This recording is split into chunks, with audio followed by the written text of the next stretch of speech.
Hello everyone, and welcome back once again to Shipwrecked 64.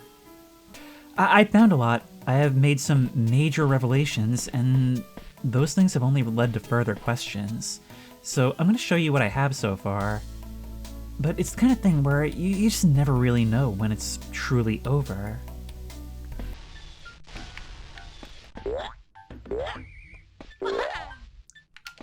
Hey, I just saw something. Jump up and there's somebody up there. Oh, that's Chief Wolf. What's the closest we can get to you? Oh, he's watching his village from above. I'm in a weird position now where I'm trying to get as much in a run as possible because these minigames are pretty tedious to do. I want to try and see everything I can.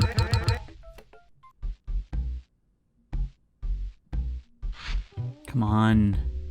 I'm trying to do the thing. Alright, look, there we go. Oh, wait, why isn't it working now?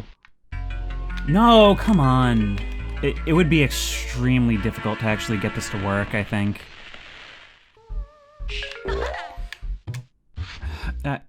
It didn't work. So we're gonna save right here, and we'll get our volcano mission, but the idea now is to basically just save scum it if we fail. Alt F4 if we have to. Surprised we haven't met SJD, one of the pure souls. Although your eyes don't look it. Let's save an island. Come on, Bucky. We have an island to save. Yeah, that's my line. Vaguely.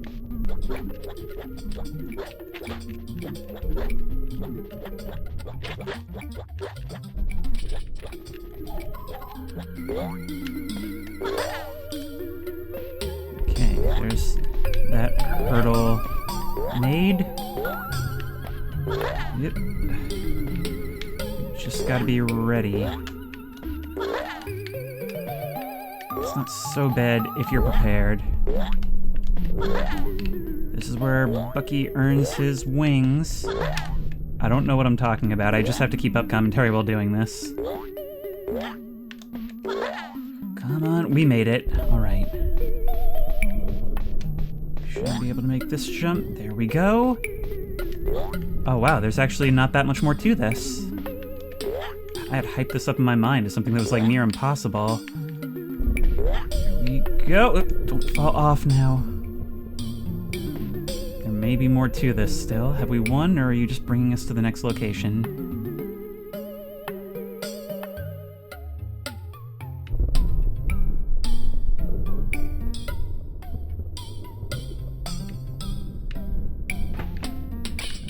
Okay. This is suboptimal. Yep, there we go. Okay. We are still running out of time. Yeah, no, it was the other thing. It was, you're just bringing us to the next location. Oh, this is gonna suck. You really let me believe we had made it.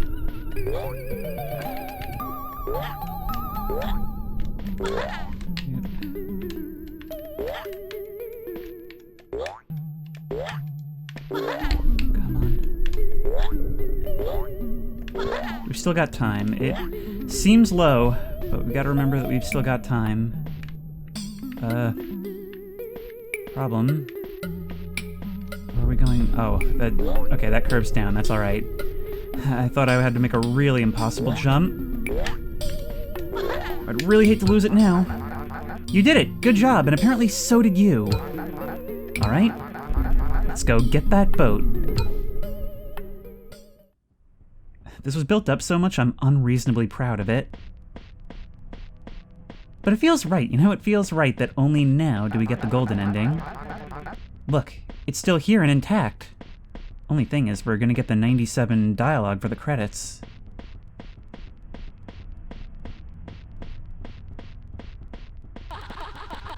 For the love of twigs. It's real. Look, it's even got housing on it. Which means we can charge more for entry. Look at you craning your neck over. You're like a cat.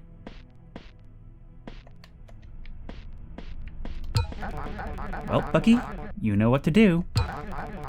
Bring that boat to the beach. You'll be a hero. So long, buddy. You're the real hero. You're the pure soul.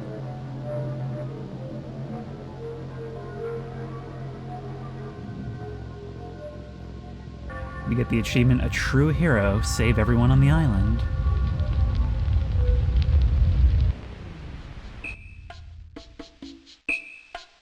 Oh, no, there we go. Okay, thought we were leaving them.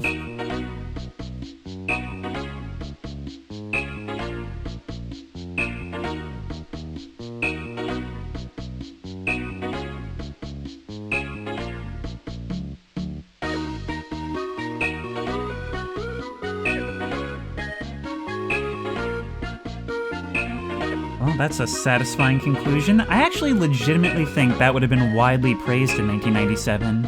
The ability to get a good ending, but go through something more difficult and get a better ending.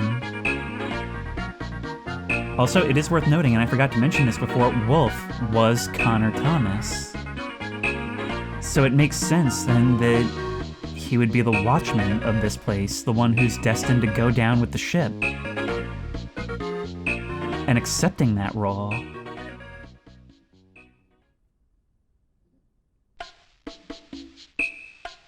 Well, we did that. There wasn't even any snark at the end. So now the only thing I can still think to do is to finish piecing together that strip, the 3-part video. And for that, we've got to fail.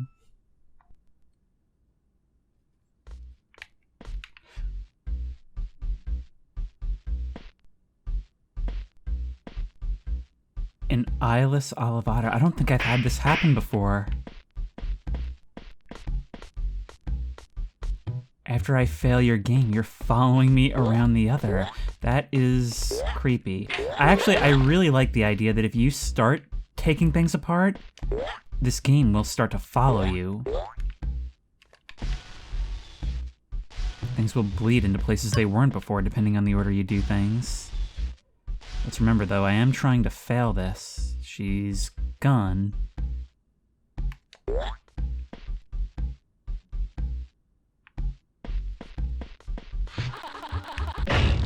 We will not stop moving.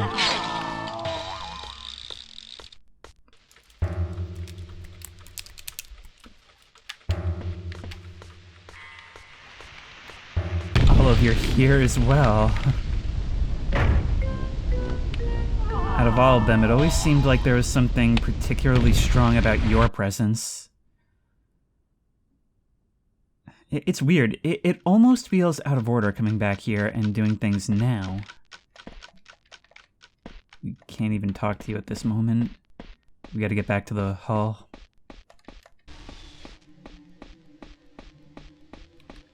Okay, here we are. These doors are open. Yes, and behind one of these has to be video 2.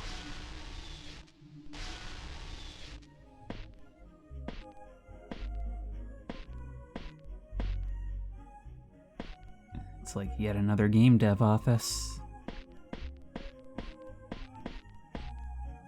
Live, laugh, love. Well, I'll try.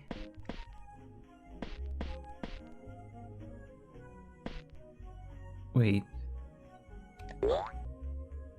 I can't read that. Is this in here you were? Is this in... I can't read that.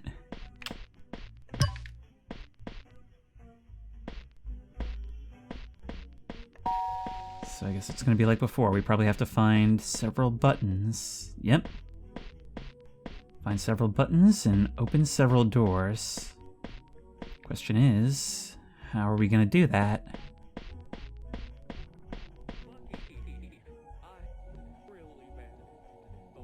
That doesn't sound good.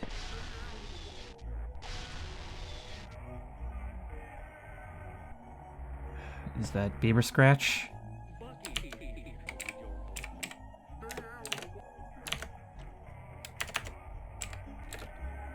PMF 9281. Thank you very much. That sounds like Walter, but normally we wouldn't encounter the dwellers yet.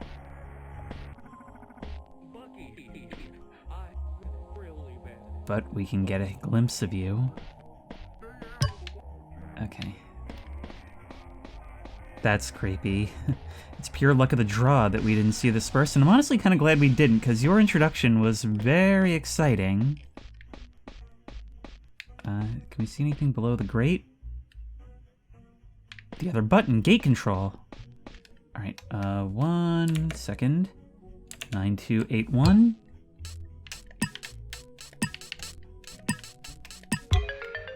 There we go.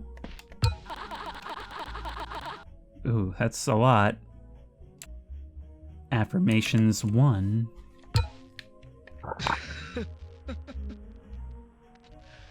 Yeah, I'm gonna be honest. I'm gonna sound like a madman recording one of these things. You know, I just kind of need to feel like I'm talking to someone, even if I'm not.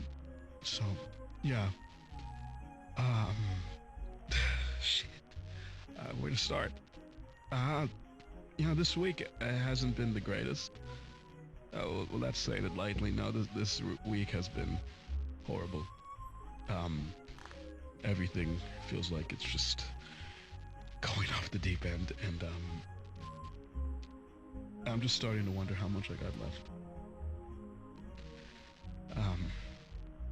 Harley's still in the hospital, and until she's out, I'm sitting in this office. It's big, it's cozy, yet it feels so empty.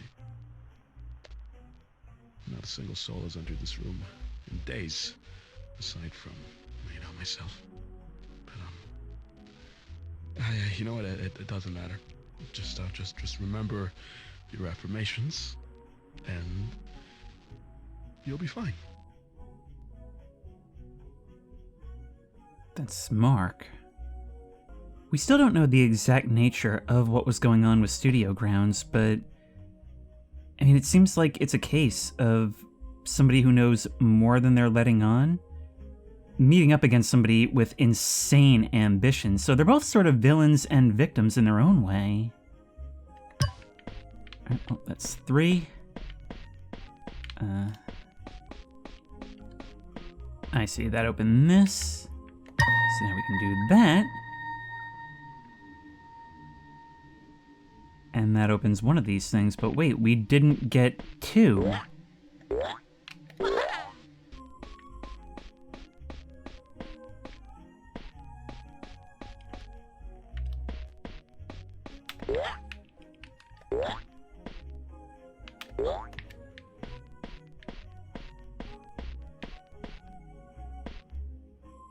What? Oh, the wall is shimmering. Oh my god. Oh my god. Really? Oh, and there's even tables in the way so you can't... This has to be 2. This has to be 2. I was poring over this. I specifically looked for a shimmer and I didn't even see it until I was through the wall.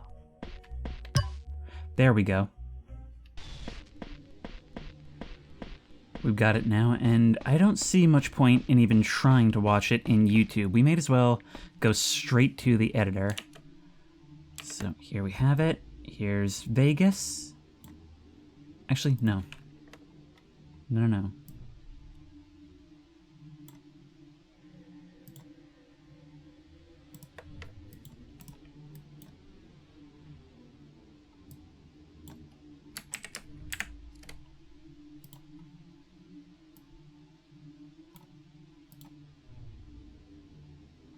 The audio lines up exactly on all of them, it seems.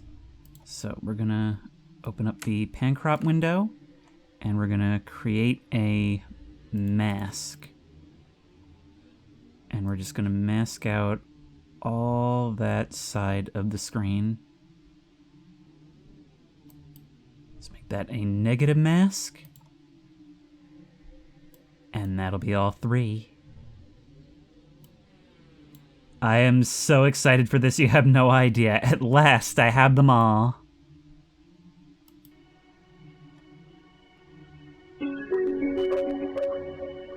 Studio Grounds Innovation Labs.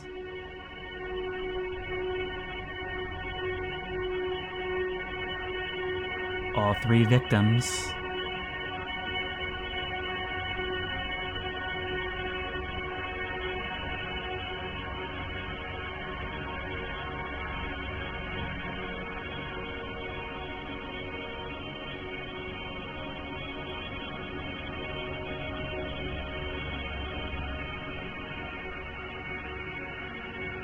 Causes of death.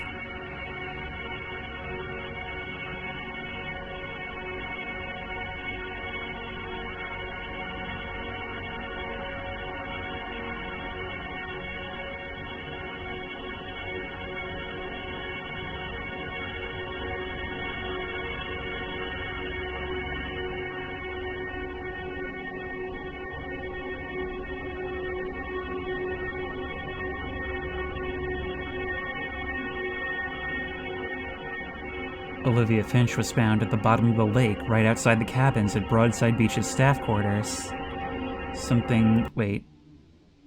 When located, she appeared to be waterlogged. It looked like something out of a horror movie, said Hillary Stocks, her cabin mate. There was a long trail of blood leading all the way from the something window of Olivia's cabin to the lake at which she was found.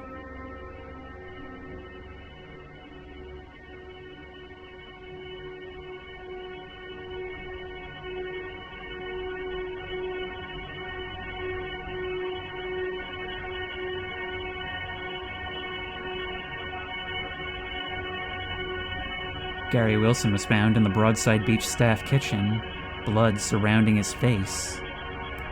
He was seen with his head in the deep fat fryer, with his body slouched over the edge. His back as well seemingly was broken in many different areas.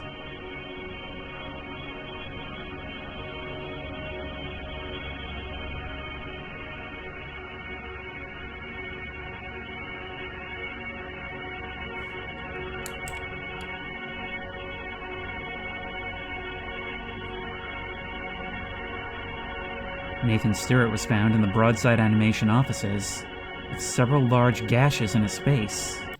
Something seemingly had grabbed an office chair, jamming it with full force right through the left side of his face, coming all the way through the back of his head. We only got the first-person perspective on that.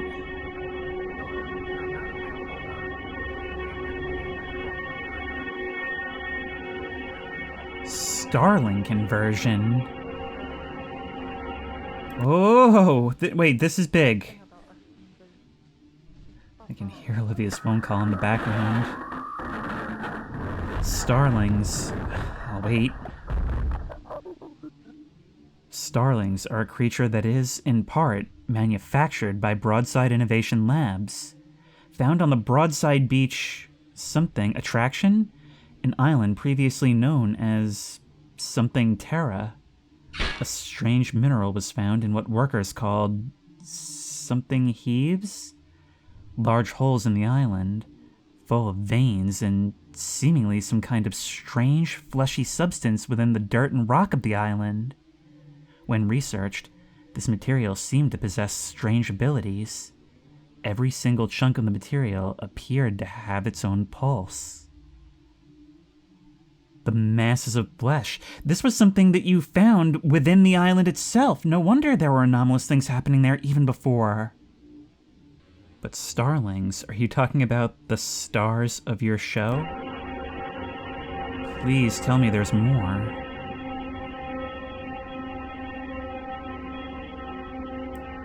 When combining the material with some kind of living organism, first attempted upon rats, it seemed to cause the subjects to jitter and twitch. When the skin was removed from the rats, the effect was even stronger. You had to peel these animals alive to get those results. New bones, not previously seen on that of a rat, began to form, like plants sprouting from soil. Any creature infused with the material appears to alter and change its skeletal structure to fit whatever condition they are in.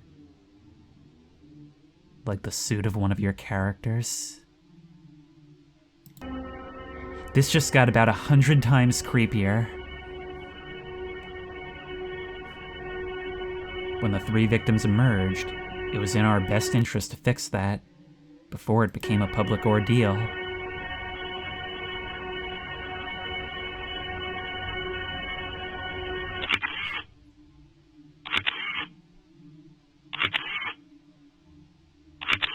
And that's what you inserted them into.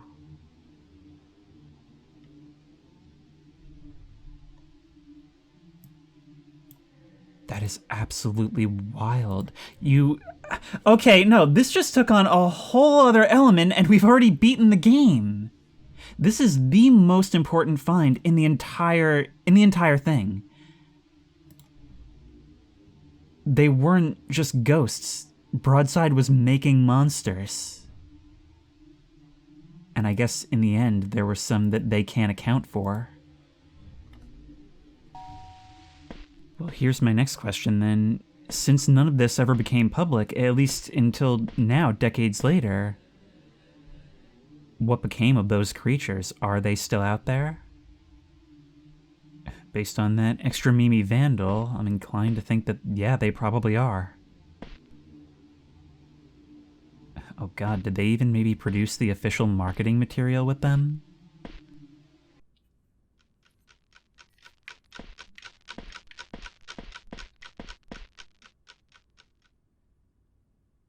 What a way to greet me. Their degraded state. So maybe this worked at first, and then something else happened over time, and I just can't stop thinking maybe it could enable someone, say, a terminally ill person, to live longer? No wonder there's so much hatred for Mark. Not only did he shut down the game, but it seems like he may have actually put Brandon up to these killings, maybe promised him something. I mean, again, that's all just speculation. There are still massive gaps in the information we have, and I'm gonna have to end this part soon because I don't really know what else to try. Except leaving on my own. We've already failed all our friends' minigames, so now let's just try this. Not even Wolf shows up to see us off. Let's be the worst friend imaginable.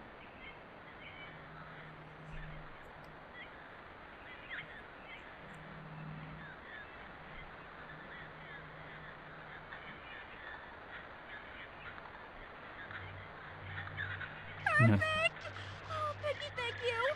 I'll meet you at the store so we can have.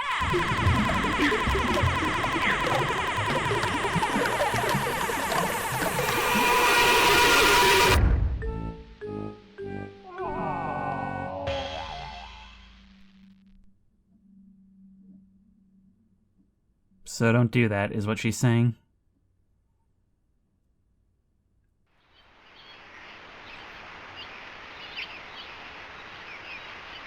And we get the Vandals ending again.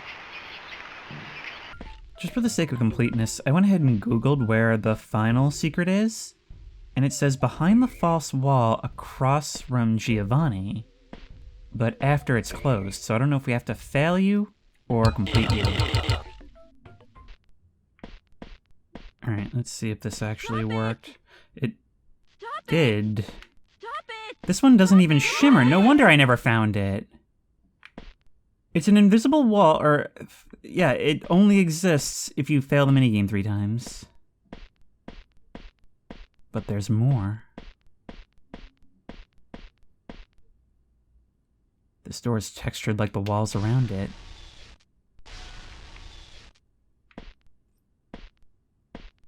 We're in the upper floor. I spent so long in the beginning trying to get up here, figuring there'd be a secret. And here it is. There it is. By far the most difficult one in the game. Let's see where it takes us. I've got to save first or it won't show up. Let's see what that final thing is.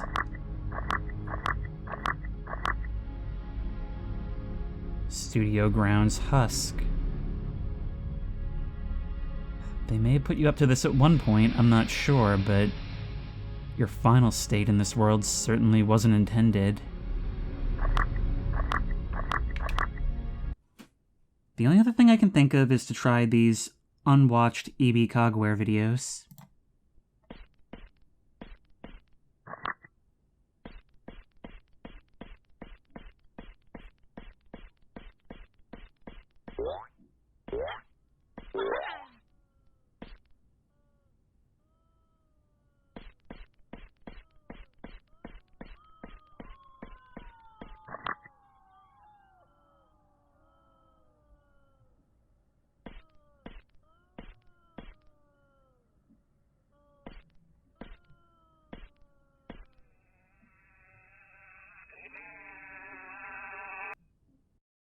Looks like you found him before I ever did.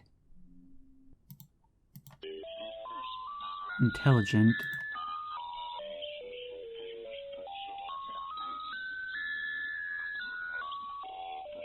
That's your AI pathfinding showcase.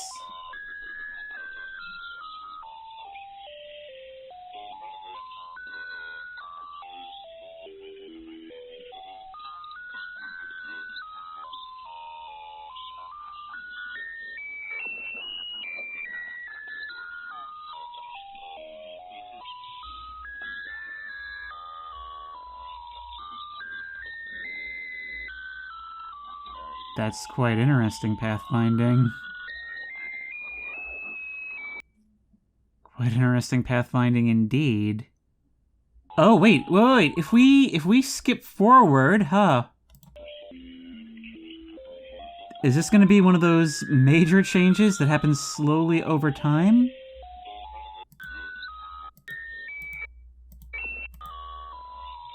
Something's fading in. That might be Olivia. This video is simply titled Description, which is also a description of what we're supposed to do. So let's save that link. Hello, friends.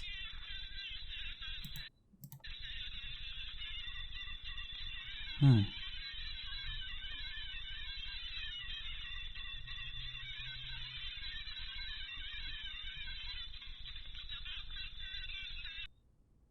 Is that a browser version?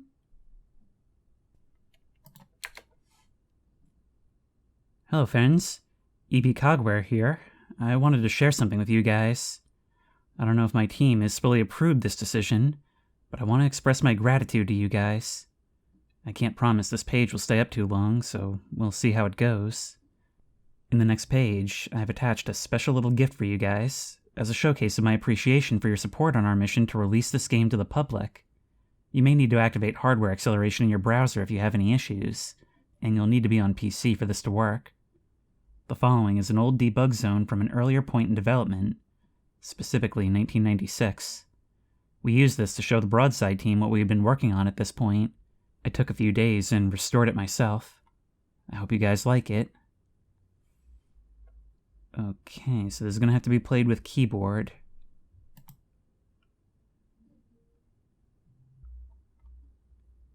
Oh, here we are.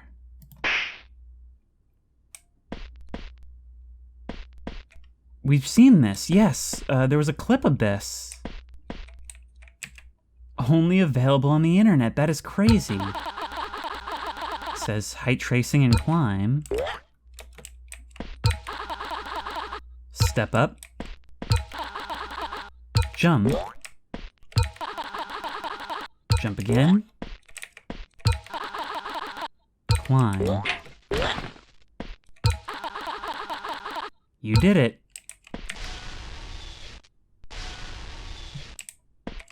And we exit over here.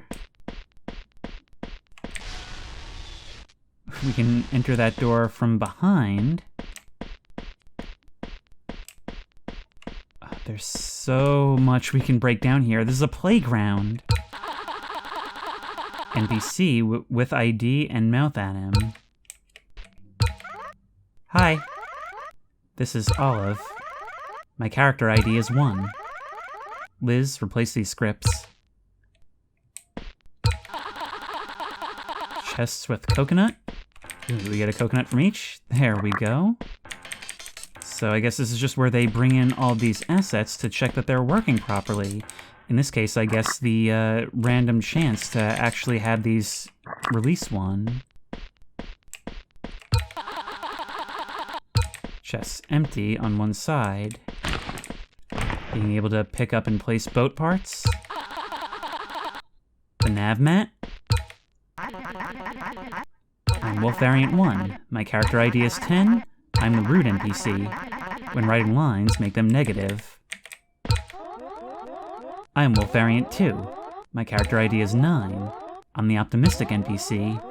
When writing lines, make them positive. We're seeing it laid bare with all the placeholders. Waterway demo.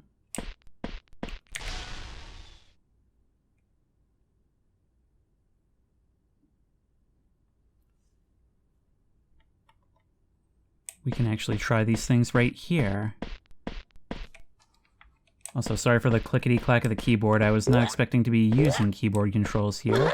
I love how the graphics are just, like, subtly different. Like, it feels like there's more contrast to everything. The lighting isn't quite the same. And I'm not sure if we can actually lose this right now. I guess we'll find out. Oh, the button is lower.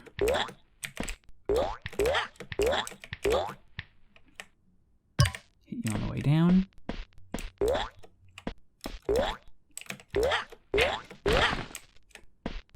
Look at that. It's here. Here is where we can walk on the water. There's no code for losing.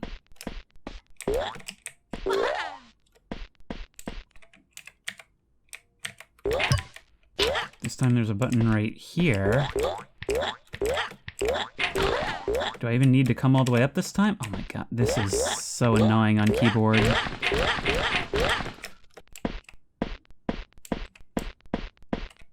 Forget jumping out, we can just walk out.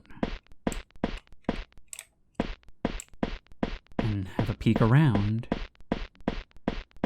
Okay, where was it before that you were able to get this thing to happen? There was somewhere where you were able to fall out of the map, right? Further down this way, maybe? There we go.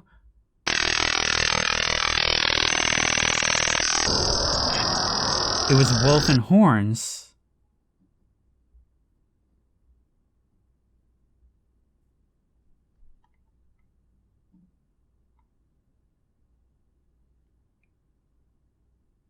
Well, we got that.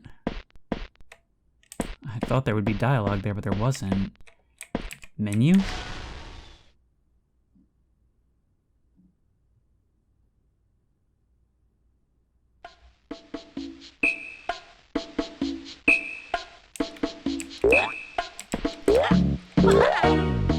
I can move around here.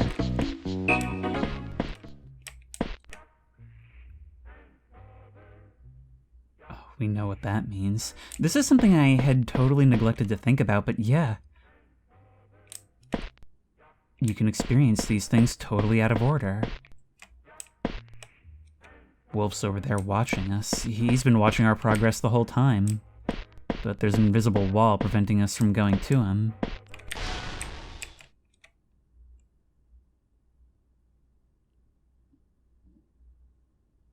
That's the whole scene, though.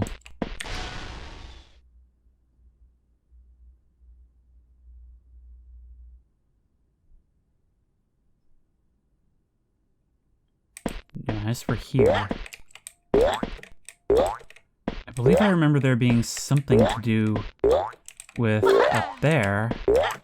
I can't remember what it was. It's been some time since I watched that clip.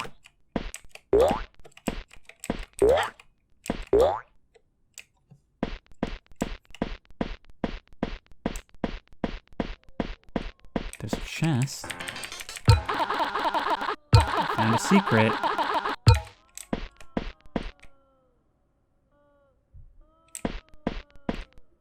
I can hear that wailing.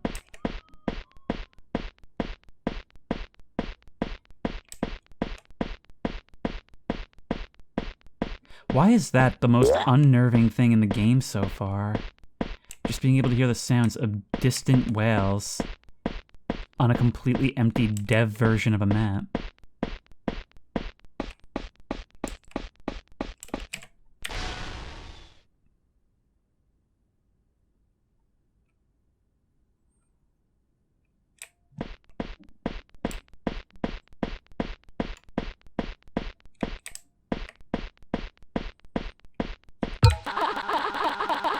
Code is 1, 2, 3, 4. Come on. Alright, let's just test how these doors work.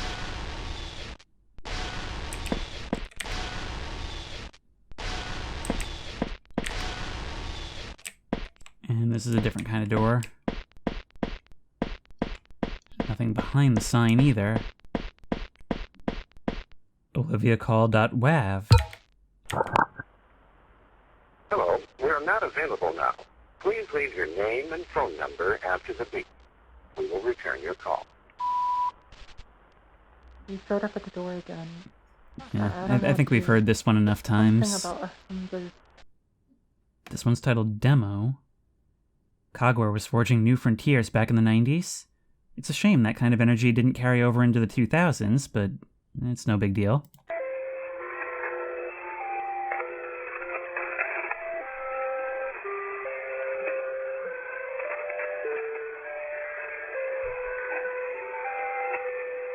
Recognize that from later at the end.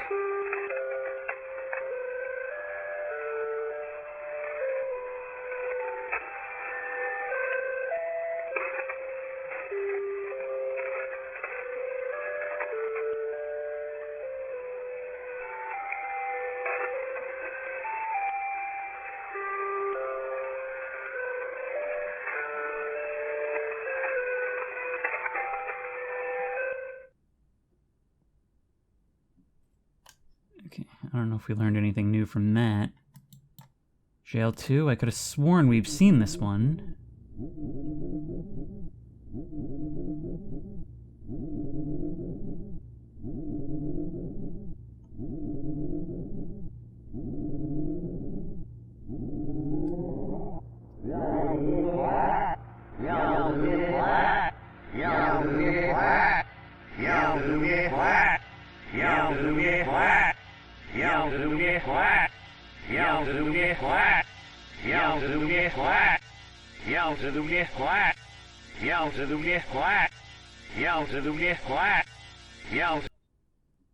Sounds like a chant.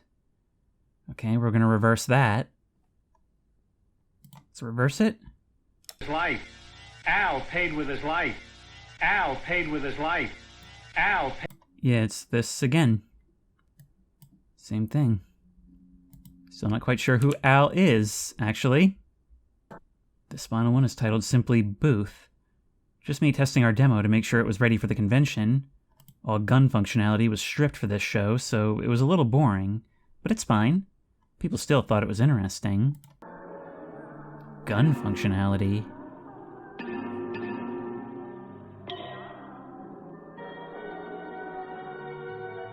That looks like the elevator, but that's a very different character. In fact, that looks like where we came out in the end, right before everything abruptly stopped.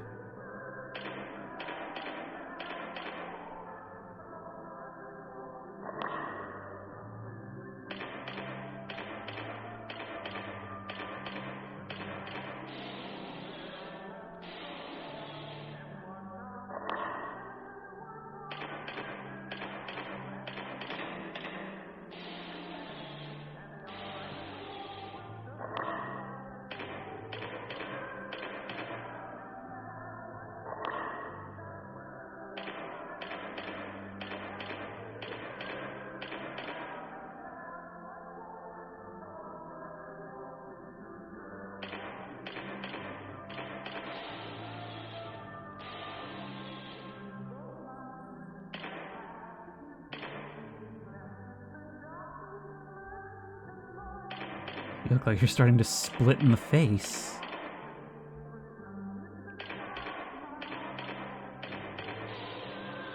You know what the main thing that stands out to me about this one is? The upload date, March 9th, 2024, which was after the release of the game. Maybe there was a little bit going on even live. I wonder if this has something to do with... I'm pretty sure the developers had a previous game, or maybe it even has something to do with their next one, I don't know. I'm gonna try, because I don't remember if I've done this or not, to fail Chief Wolf's minigame 3 times, because I'm out of things to try. I'm actually at a dead end for the first time. But I know there's more. So we've frozen time. That's like the first step in any new world. And we'll just try and feed ourselves to horns, I guess.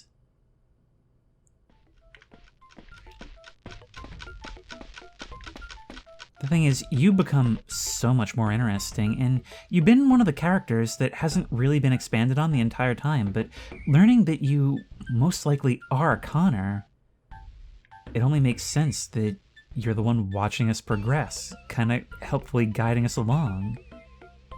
Even if you maybe think we won't. But we're at the point where we have all of the achievements. We've beaten the game, but not really, because the game's only beaten when we know everything, or at least close to it.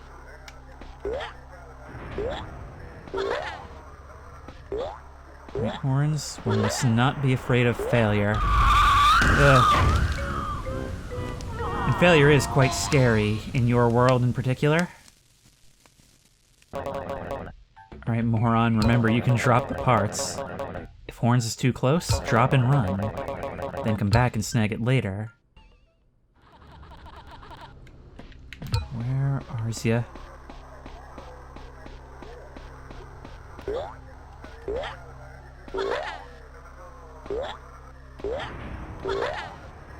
The thing is, failing this means we can't get our boat back in order, right?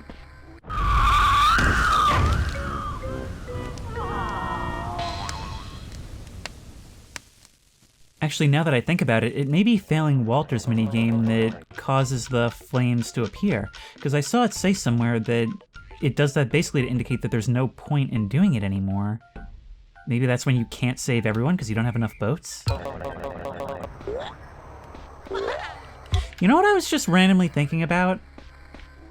They said that for the Starling program, they tried it first on rats. Is the Vandal a rat? Oh my...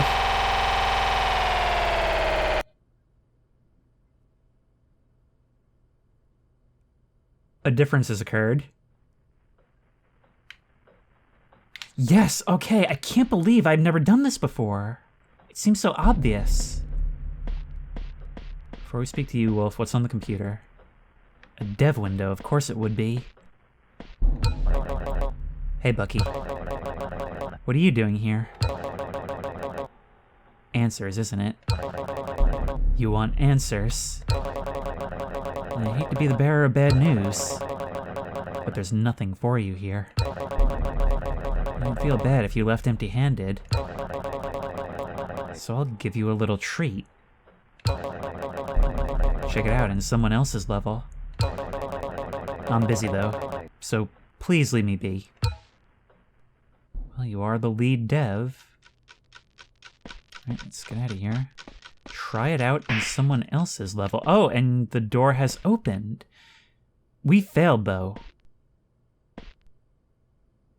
By failing this first, we can gain access to Stumbler right away. That's a huge revelation. It's something we could have gotten from the beginning, I suppose. Alright, whole new list of things to try. Olive.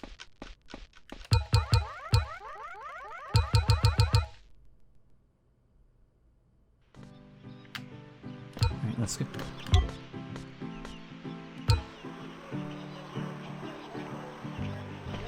I can see your eyeless form, but forget about that. We have that sight now. We have it outside of your minigame. I was thinking in the beginning, if I could figure out a way to get this outside of the game, that would be incredible. It could reveal so many secrets, and then as time went on, I just kind of forgot about it, figured it was nothing. What about in the mirror? will probably appear the same way, right? Seems so. Well, we can't do anything about it now. That's how we sprint. It's a little bright for my taste. We can see you through the walls.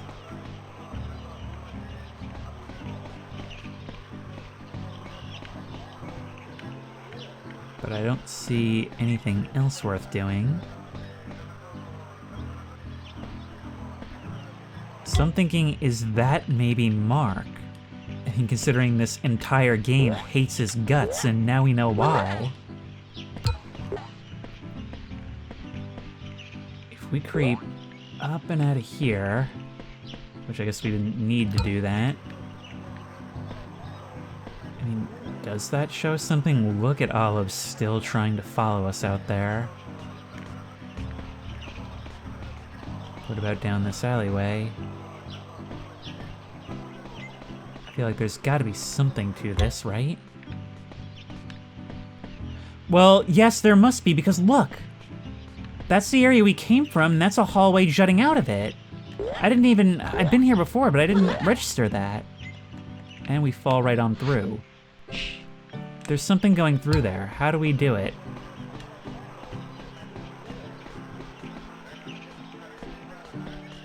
This tells us nothing.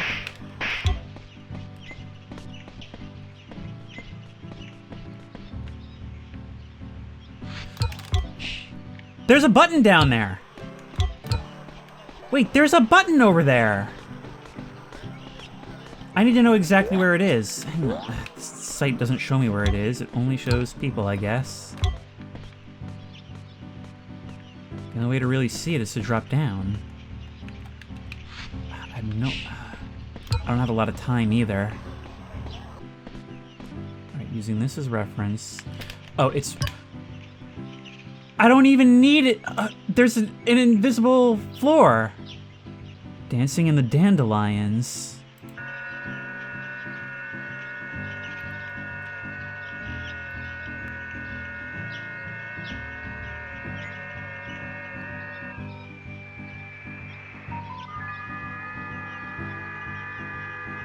It's like security camera footage, but I think that's just leading me to the B-time door. Okay, that doesn't make all too much difference to me right now. But we found another secret. And we're about to lose. Hey, we can walk around down here. Look. Maybe this has something to do with before. Alright, so there's probably some way to go through the wall to that hallway, but it wasn't open this time. Let's check out other people's levels. We've saved back there, so we can get back to level 1 Olive, and you can almost consider different failure states as levels.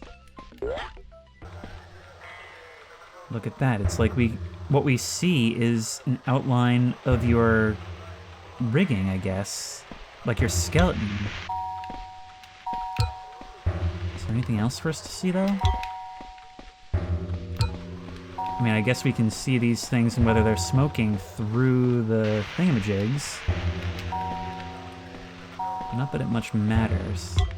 I actually don't want to pass this.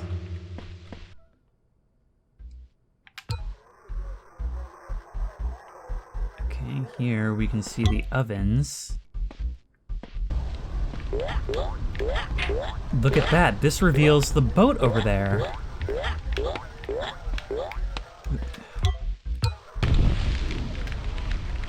And the button over there. But it does not, oh, come on. It does not seem to reveal the husk, though. I mean, it's very hard to even see what I'm doing right now. But it does seem to count more as a prop than a character, even if you were always watching. I can try to use the sight while it's dark, but it does remain dark. There's no change that I can see.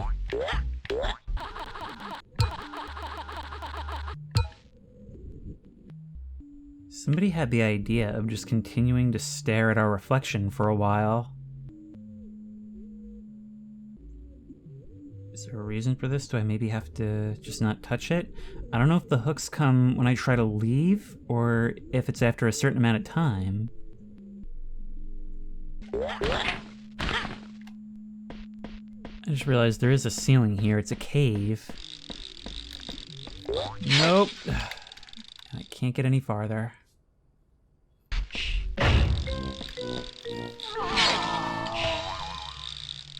Okay, so you just respawn if you die while getting hooked. Alright, I think the next thing is going to be to go check out Stumbler. Because we did watch that video that hinted maybe at a way to the debug room.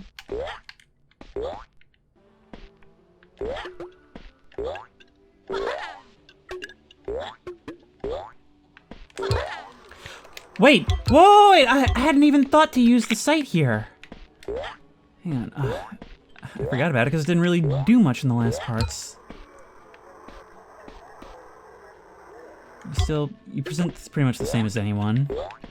Alright, let's make sure that we have you taken care of. And then we'll get up there.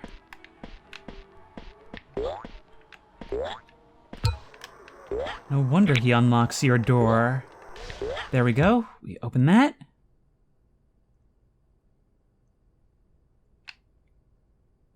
And now we've accessed a debug room, but in the game itself. We don't have the sight here. Hi, this is Olive. And it seems like this 96 test is more or less the same. But is it?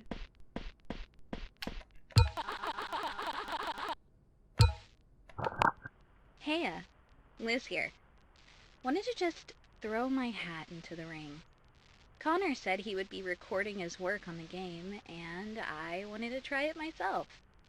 It'd be a nice way to keep logs of development as little relics to take a look at once the game's fully done and shipped. So, today it's December 1995. Yeah, and I've been working on designing some of the bonus characters one may run into in the game. Been doing this little rabbit guy. Connor thought of a funny gimmick today and told me that it shouldn't have arms, but would still try doing things with his hands. Maybe like building stuff, or maybe he's a chef. Well, I guess we already have the goose guy, but worth a shot. I'm pretty close though, I think. I'll figure it out.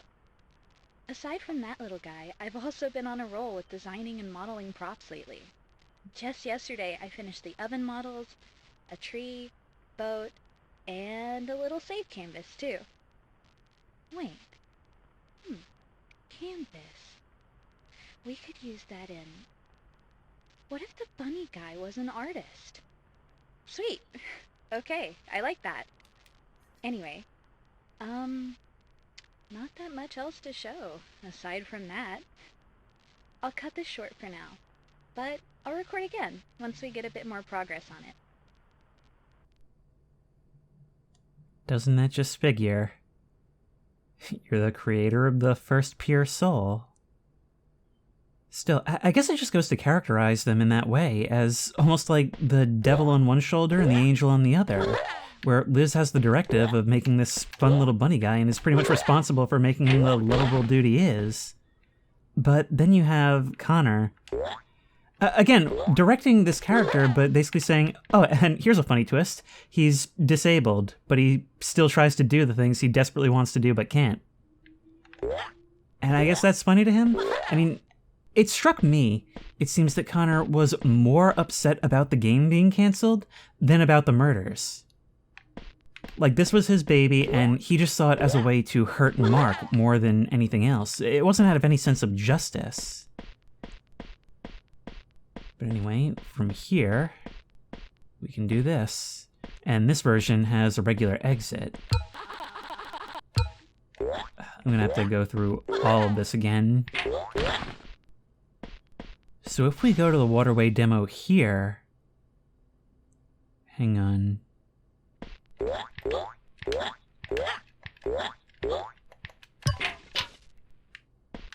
There are some differences, because see right here, this time the button is further up. We can walk in the waterway still. What happens if we jump up here?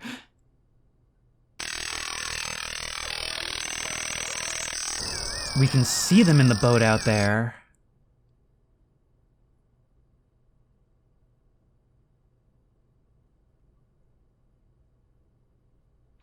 And straight back to here. What about cave demo? It's weird how this game becomes like such a routine. It becomes almost a troubleshooting process of just going through every possible line, every combination of ideas in order to reach a conclusion. Not even to reach a conclusion, to see what you turn up. This would be the type of game to have deeper levels by finding a door in the rock again. The secret isn't here in this version. I get the impression that this is probably the version of the debug room that we were supposed to find first. Now for menu.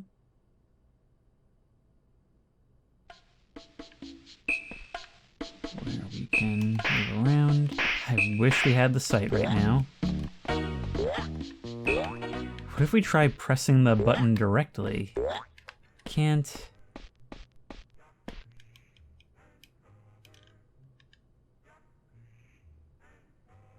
You hear that? I can hear the duck and cover. That is so creepy, because by now we know what that means. And we know that means the dwellers are near. Somewhere on this map. And in fact, they presumably have been here since the beginning.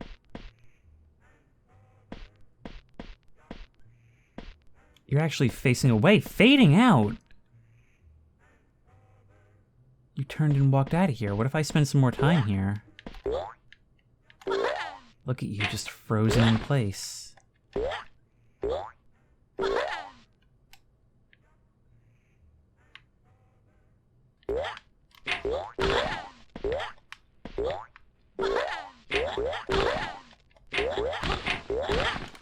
Hey, we sort of did it. We did it. Yay. We climbed a Bucky statue, finally. But I don't see anything to do with that here. Ooh. Is this... I don't think it is. Hang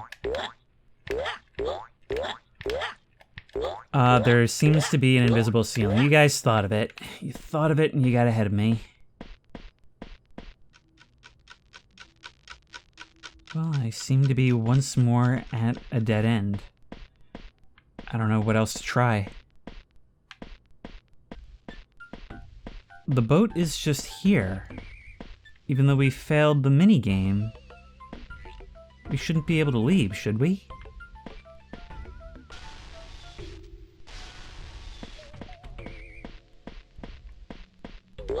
See, can we get stuck back here? No. I guess Connor got around to fixing that. I'm not gonna lie, I am at this point just poring over the wiki on stuff I've already been to, trying to figure out if there's anything else I can try, trying to give myself some hints. And the thing is, whoever wrote this wiki, they knew their audience. This thing is actually built to hide spoilers as much as possible, even as you're reading it, to the point where it's certainly not holding my hand. I've got no idea what else to try. One thing I did find clarification on is that, yes, the island in this game is in fact based on the island that the Studio Grounds lot is occupying. And also that what I couldn't read before was that the thing beneath it is called the Stitch Caves. And with that in mind, I started thinking immediately about the caves we were in towards the end of the game itself. And the beating heart at the center. I'm just scrolling through the wiki now trying to see if there's anything else I can do. And I'm just skimming, but I'm seeing all this information where it's like, where are you getting this from? And I see here there's a Google Doc This is Wolf's recollection. This is about the story of how Stumbler lost his arms. And I'm starting to think that there's probably a lot of stuff out of the game that delivers some of the story. But I am learning some major key things in small ways. Like, for example, PT would be Patrick Thomas, that's Connor's son, which we learned about in the end credits. I imagine EB is probably Olivia, whatever her name was. And it makes sense. It makes sense that she would be part of the team restoring this. Something that I haven't touched on nearly enough in this is the mass of 4 men, or more accurately, 3 men and 1 woman. That was talked about in the end, and I had assumed, because of the split that has been shown throughout the game, that was referring to Stumbler and Wolf and Bucky and Olive. However, some of you have pointed out that it makes more sense that those splits are actually their own unique things. Now, we know that the 4 would have to be Brandon, Nathan, Gary, and Olivia. But since we don't actually have any people to account for them, some people have been saying it's possible that they split off into the Husk and the Vandal. Now, it doesn't seem like there's anything to explicitly confirm that, but it is a theory. And I'm thinking, maybe I'm not supposed to know everything. Maybe what we got was what this game was leading to, and the rest is going to be revealed in the next game. I'm actually having a look at the sequel right now, and Hotel Investigation 09... Look at the back of the head. It seems like, as I suspected, that is the protagonist that we saw in the demo footage. Look at that. Even a year ago, there were hints at another game made by Cogware. That is so cool. And that looks sorta like a different version of Olive. Look, we have a name, an archival of a strange game that cropped up online. Play as Howells, explore the hotel's halls, and rescue the captive under the building. We may have wrung all we could out of Shipwrecked 64, but the Cogware and the Broadside story is not done at all. In the meantime, though, I am kind of going to consider this series soft complete. If you guys have any ideas for, major things I can do, then I'll come back and revisit it. But for now, I'm going to call this concluded, and this was so cool. It was fully committed to being an ARG, while still having it contained enough that there is a game here. Because a lot of these have the problem of okay, well, if it's all about finding obscure secrets, how do we know when it's over? And it told us when we'd gotten enough. But I still think that the real conclusion, the real bombshell, was the revelation of the Starlings and how they're made. I still have a lot of unanswered questions about them, though. So, with all this said and done, what have I learned? I mean, I really feel like in the end we need to debrief by placing this as cohesively as we possibly can. So, Broadside Animation, founded by a Walt Disney-type figure, had these characters who kind of ebbed and flowed in popularity throughout the years, and were kind of at a low point by the 90s. You have Mark, who was in charge of it by this time, or at least a high-up figure, and he had a wife who had some sort of terminal illness, Harley. Acting on behalf of Broadside, Mark reaches out to Cogware Games to develop a game based on these characters. So they go off and develop that for a couple of years, and eventually communication just sort of stops, and while Mark is worrying about money, which actually, I guess that means he would have been struggling to pay for Harley's treatments, maybe. I mean, it's a huge company behind it, but like I said, it was in a period of downturn.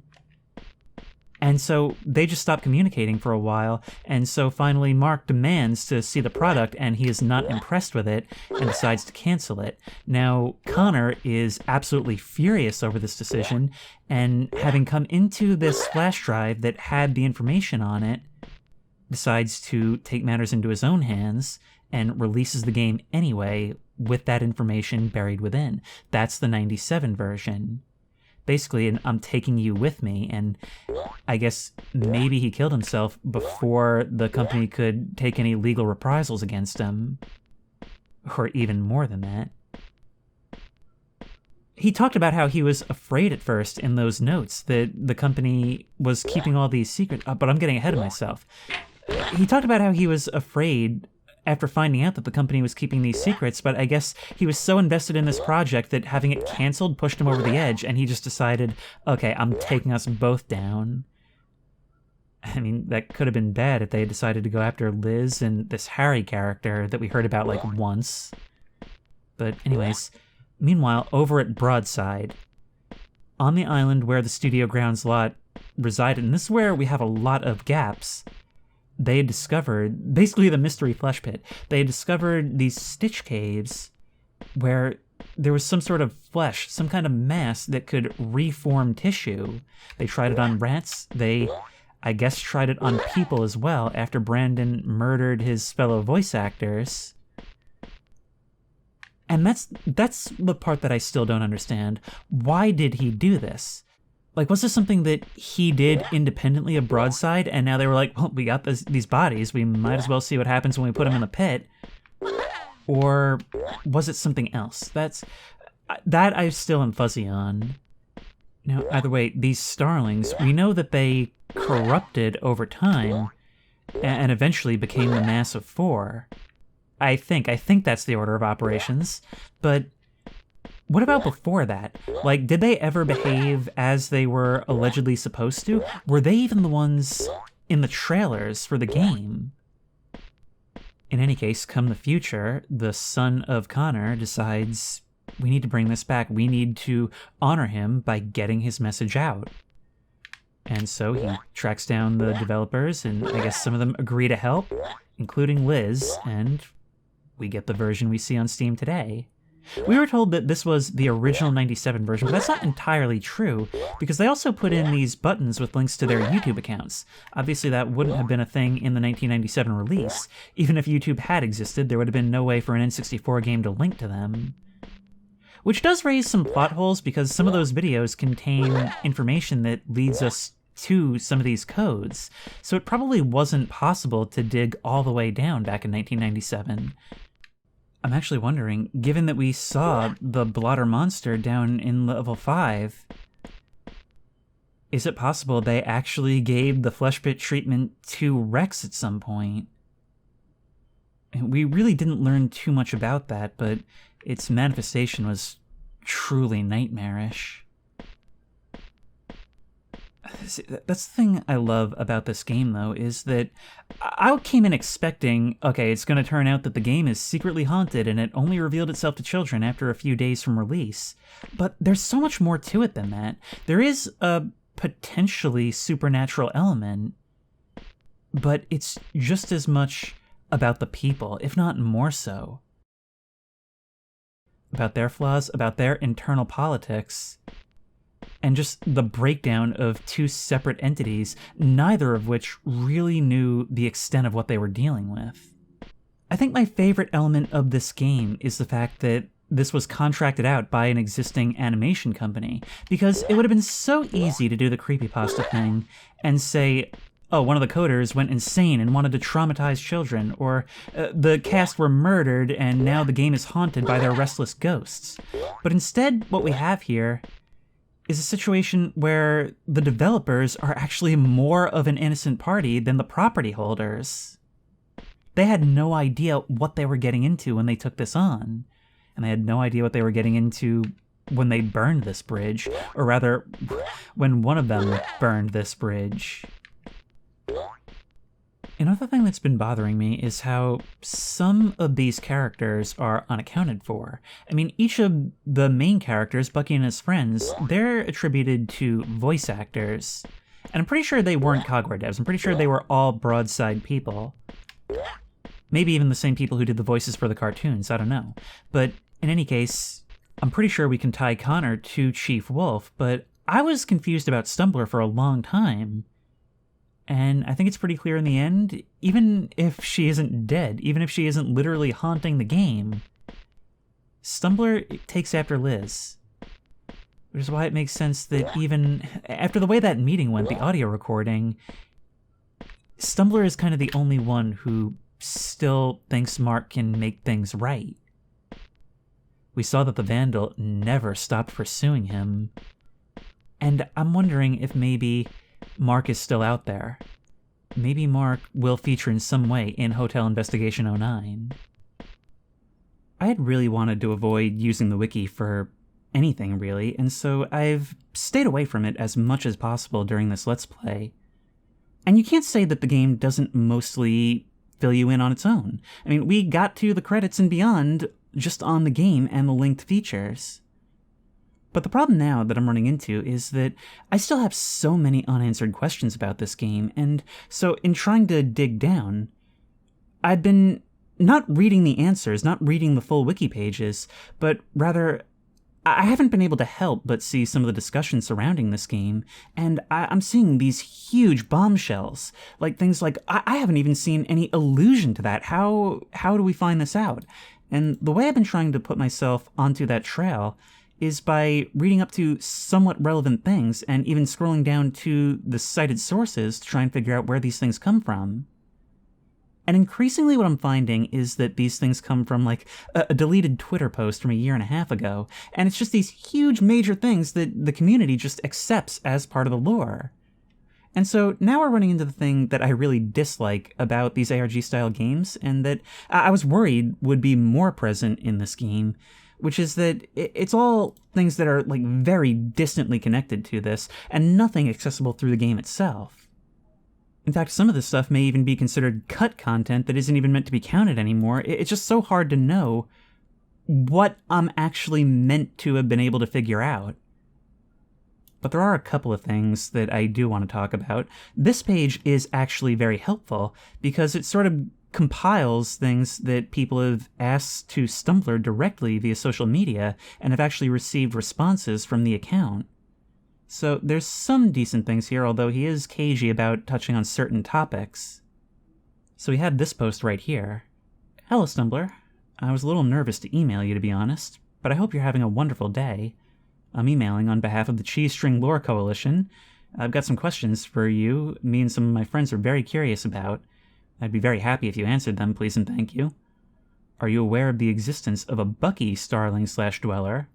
The JD, or Vandal fella, is kind of mysterious. Is there anything you'd like to share regarding him? His relation to you, the role he really plays, etc.? And some more questions about string cheese. Also, are you familiar with anything in the attached image? Can you see it? If so, do you know the person in it? Asking about the husk. I know there's a costume of Bucky, but a dweller? That's totally new to me. That's really odd. And that makes sense. You did say that you hadn't been to levels below 3 or 4. Well, I don't know much about him. He's a bit odd, though. I'm always told not to talk to him. He's a bit weird. I don't really enjoy the fact that I have to share an island with someone like that, but I'll have to keep an open mind if I see him again. I don't feel comfortable talking about them.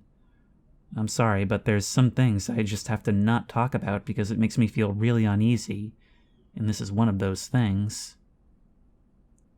That sort of lends credence to the idea that the Vandal and the Husk are of a similar origin. Now, here's the thing that was really setting me looking. This is what I was trying to track down. On accidentally calling his crush and Wolf's assistant Harley. Hi, Stumbler and Wolf's assistant. I hear you're named Harley? That's a lovely name. I wanted to ask a question about Harley's identity, if I may, since someone in the BSB server has said you implied this. Is Harley the one you were drawing for at the beginning of the game when Bucky first met you? The rabbit? Stumbler replies, Hey, yeah, Harley's not either of those. The rabbit I was drawing isn't named Harley, and neither is Wolf's assistant. Harley is a bit of a sensitive subject to me, honestly. I'm not sure if I'm in a state where I can explain it. Now that leads me back to how to say goodbye, and I don't know if I actually read the description earlier, but it says, It's okay to let out some tears, Mark. No one is going to judge you here.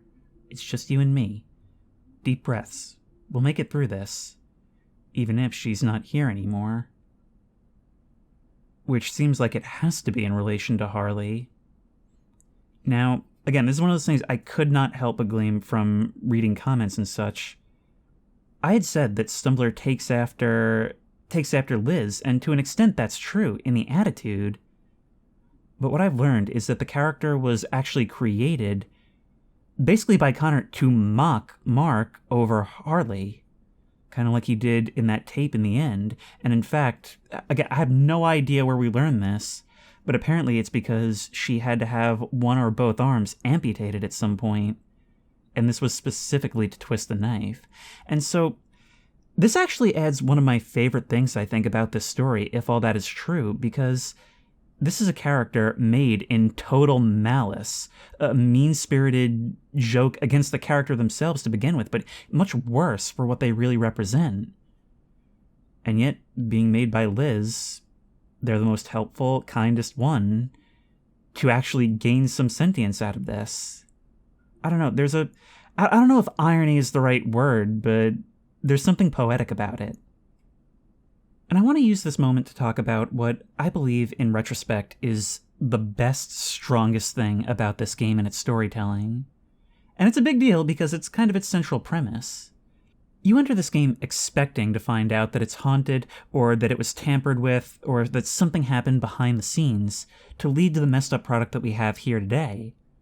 But it's so much deeper than that, because what you come to realize over time is that through this game, through these characters, you're essentially being told the story of what transpired in real life, just through the medium, through the distortion of the game itself. The whole game is almost like the beaver scratch text. Everything is right in front of us, pretty much right from the very start. We just need to get all the pieces, and those pieces inform other pieces, and only then are we able to understand, able to read what's in front of us. So with Stumbler being essentially an avatar of Harley, created by Liz, it makes sense that Stumbler would be the one who believes in Mark, the one who still thinks that they're not beyond redemption. I mean, Mark is at the center of all this. He's the one who knew the most, and he's potentially able to still prove Stumbler right by Hotel Investigation 09.